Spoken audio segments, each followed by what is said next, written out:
Steel Ball Run, the 7th part of Jojo, and in most people's eyes, the best, if not one of the best parts to date. But what is it exactly that has led to such a unanimous love for this part? Hello everyone, this is the RPG Monger, and after the video I had planned today being completely corrupted, I decided to make this video. Which, to be frank, I was going to make eventually, just not this soon. But anyways, here it is. Oh, and an obvious spoiler alert for Steel Ball Run, as I must go over key plot points to make this video go over every reason why people love the part. So many things make this part drastically unique from its predecessors. For starters, it wasn't even Jojo from the beginning, but a completely different series by name. It was only when it was made seinen and moved over to Ultra Jump when it too was recognized as part 7 of Jojo. Off the bat, for veterans of the series, Steel Ball Run is like a love letter of sorts, with callbacks left and right due to the part taking place in an alternate universe. Like, let me just name a few for those who don't know what I'm talking about. One obvious one would be that a good portion of the characters in part 7 are just alternate versions of the ones we all know and love from parts 1 through 3, some of which being near carbon copies like Avdol riding a camel in a horse race only to be the actual first person to lose. Come on Araki, just give him a chance. He died twice already, don't make him lose again. And the one that when I personally was reading part 7 really disappointed me, Stroheim, of all people to return. Why did he make it so short, Araki? Like, come on, would it have been too much to bring back everyone's favorite fascist for like a little bit longer and not have him be defeated near immediately?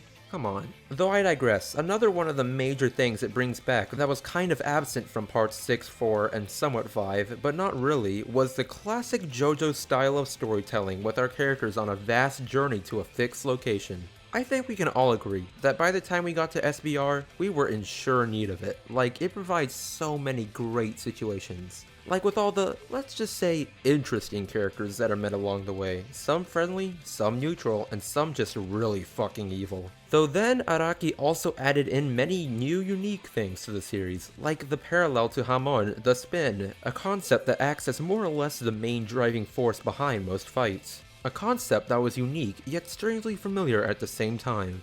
I'm sure that when you got to parts 3 and 4, you felt at least a tinge of sadness when you realized Hamon was a thing of the past and was completely done away with. Or, you know, maybe you didn't and just wanted to get some of that stand goodness if you catch my drift. But even then, the mixture of the spin and stand battles truly enhanced the part tenfold, and was also a fantastic tool for character progression. Oh, and on character progression, Steel Ball Run practically embodies the concept with Johnny Joestar, who at the start of the part had become a nobody after losing pretty much everything important to him, but after his fateful encounter with everyone's favorite Zeppeli, Fight Me, he slowly but surely regained his confidence and sense of self throughout the entire part, which I really don't see too many people recognizing honestly. Another relatively new thing Araki did in 7 that I guess could also be said about 2, hence the parallel universe, is how instead of having a crew of 5 to 6 people, Steel Ball Run mainly focuses on only 2.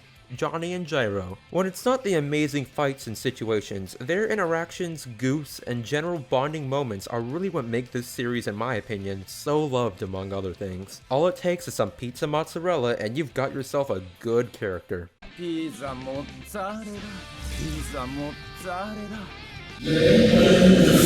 Though since I mentioned the fights, how are Steel Ball Run's fights different from the rest of JoJo? There's not much you can innovate with a set concept like fights, right?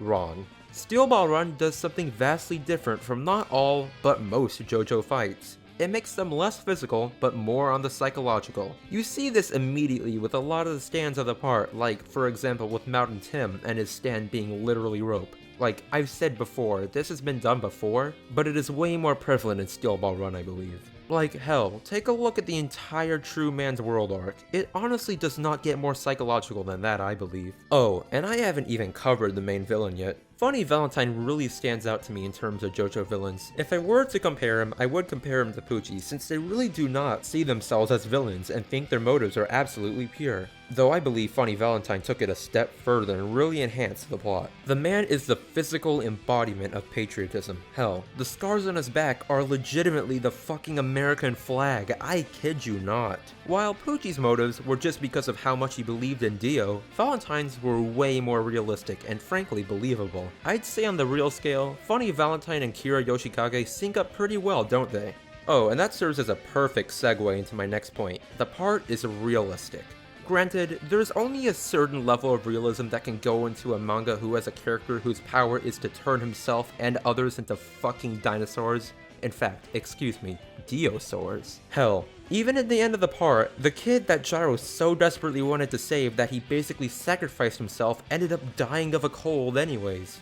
In the 1800s and under the conditions the child was in, that's really the most probable outcome there would be. Though, it's not even that. The characters in general feel real. Way more than in previous parts with personalities and traits you will actually see and encounter in real life. Though I doubt you'll ever encounter someone like this in real life. Though that isn't to say the part doesn't have its faults, because it does, and I feel that if I talk about why it's so enjoyed by so many people, I should also include why it could also be disliked. Now, I'm gonna talk about one thing here, and I'm sure most of you already know what it is. Screw Another World Dio, just fuck him. Like, I swear to hell, this fight feels like such a cop-out and really ruins the entire atmosphere set by the finale with the funny Valentine fight. Like, yeah, it's cool. The world came back in part 7, wow. Isn't that something? But seriously, man, it's so bullshit and doesn't even fit in with anything. It just leaves a bad taste in your mouth, you know? Like, couldn't they have put the world in like the middle of the funny Valentine fight just like as a little thing in between, like with him bringing back things from other alternate universes? Like, it didn't need to be the final fight of the part. Like, shit, man, it completely ruins everything. Like, when you first read it, it's such a huge rush and like, oh my god, it came back. But then after you think about it, it's really bullshit, isn't it? Though now, I challenge you all, and I'm looking at you, JoJo YouTubers. While I may not be a JoJo YouTuber, you all are, and I challenge you to make a video on this, whether this fight is actually worth being in the part or whether it isn't.